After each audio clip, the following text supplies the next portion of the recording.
Mengapa begitu banyak negara di dunia tidak berkembang? Apa yang membuat negara-negara miskin? Selama Perang Dingin, dengan perpecahan dunia antara ideologi kapitalis dan komunis, dua aliran pemikiran yang berbeda muncul, teori modernisasi dan teori strukturalisme. Strukturalisme memulai pandangan adanya stratifikasi global dari kolonialisme. Pada tahun 1500-an, penjelajah Eropa menyebar ke seluruh Amerika, Afrika, dan Asia, mengklaim tanah untuk Eropa, hingga telah mencakup sekitar seperempat dunia. Amerika Serikat yang awalnya merupakan koloni sendiri, segera menyebar melalui Amerika Utara, Haiti, Puerto Rico, Guam, Filipina, Hawaii, dan sebagian Panama, serta Kuba. Dengan kolonialisme muncullah eksploitasi sumber daya alam dan manusia. Senjata dan barang-barang buatan pabrik dikirim ke Afrika dengan imbalan budak yang dikirim ke koloni untuk memproduksi barang-barang seperti kapas dan tembakau yang kemudian dikirim kembali ke Eropa. Ketika perdagangan budak mereda pada pertengahan abad ke-19, tujuan kolonialisme menjadi bukan tentang sumber daya manusia dan lebih banyak tentang sumber daya alam. Di bawah rezim kolonial, negara-negara Eropa menguasai tanah dan bahan mentah untuk disalurkan kembali ke barat. Sebagian besar koloni bertahan hingga 1960-an. Sejarah kolonialisasi inilah yang menginspirasi model sosiolog Amerika Immanuel Wallace Paine tentang apa yang dia sebut ekonomi dunia kapitalis.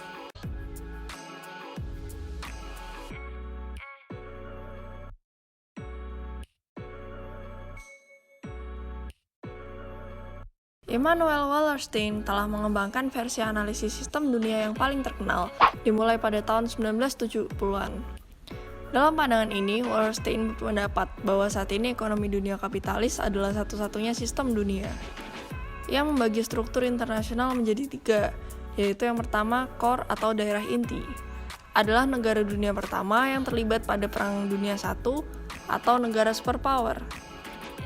Negara inti umumnya adalah negara maju dengan perekonomian yang tinggi. Negara bagian inti berada di wilayah dunia yang diuntungkan secara geografis, yaitu Eropa dan Amerika Utara.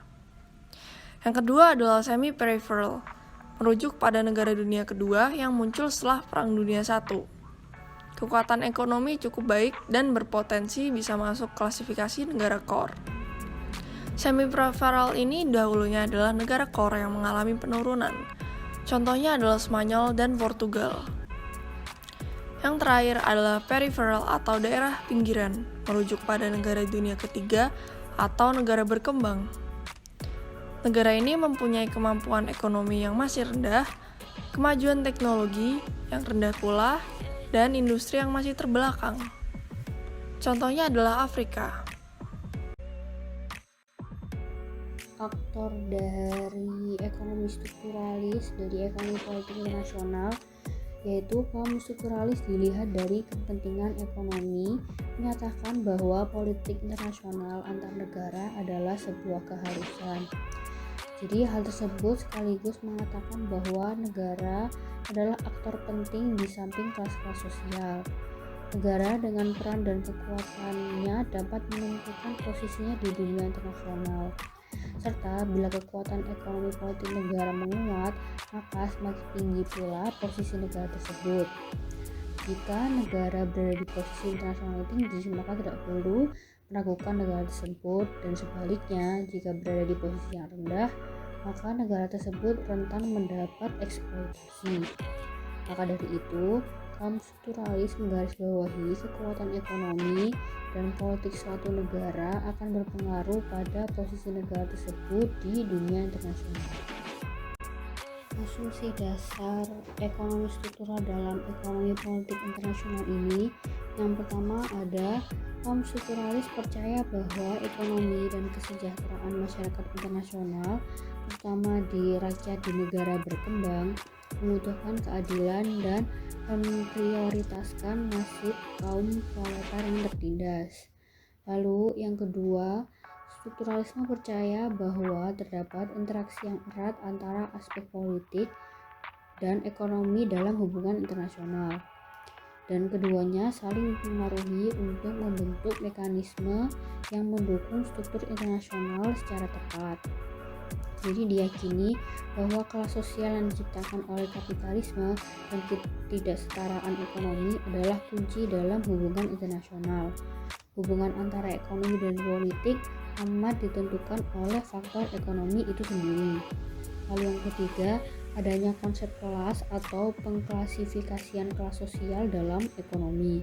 Lalu yang keempat, struktural menganggap konflik adalah suatu proses dalam hubungan internasional. Lalu yang kelima, kebijakan internasional dibentuk dan ditentukan oleh faktor ekonomi. Kemudian terdapat dua teori. Yang pertama yaitu teori dependensi yang membagi dunia menjadi dua kelas, yaitu negara core yang maju dan negara periferi yang terbelakang, yang memiliki pola yang sama seperti kaum borjuis dan kaum proletar. Teori ini menjelaskan tentang negara periferi yang bergantung kepada negara core, karena di sini negara periferi menawarkan tenaga kerja dan sumber daya alam secara murah kepada negara core. Kemudian negara core akan mengelola bahan mentah yang ditawarkan oleh negara periferi dan akan dibeli kembali oleh negara periferi dengan harga yang tinggi. Negara core merasa memiliki kekuasaan atas negara periferi yang menciptakan eksploitasi antar negara di dunia karena pembangunan yang terjadi mengorbankan negara periferi. Situasi ini menggambarkan lingkaran yang tak berujung yang mana akan melanggengkan hubungan ekonomi dunia antara negara core dan negara periferi. Teori yang kedua adalah World System Theory, yang membagi dunia menjadi tiga kelas, yaitu negara core atau pusat, negara semi-periferi atau berkembang, dan negara periferi atau terbelakang. Perbedaan dari ketiga kelas ini antara lain, negara core yang tentu memiliki high income, negara semi-periferi memiliki middle income, dan negara periferi memiliki low income. Di negara core tidak ada intervensi pemerintah dalam pasar, sedangkan di negara semi-periferi masih ada intervensi pemerintah kira-kira 50-50. Kemudian, negara periferi memberi penawaran atas tenaga kerja dan sumber daya alam secara murah untuk negara core yang membutuhkan. Teori ini juga dapat dikatakan sebagai unequal exchange. Ditambahkannya negara semi-periferi adalah sebagai penengah antara dua kelas lain yang terlalu kontras dan untuk menjaga keseimbangan sistem kapital dunia. Dalam teori yang dicetuskan oleh Wallerstein ini, ia mengatakan bahwa kemungkinan untuk naik turun kelas dapat terjadi walau ia sedikit pesimis.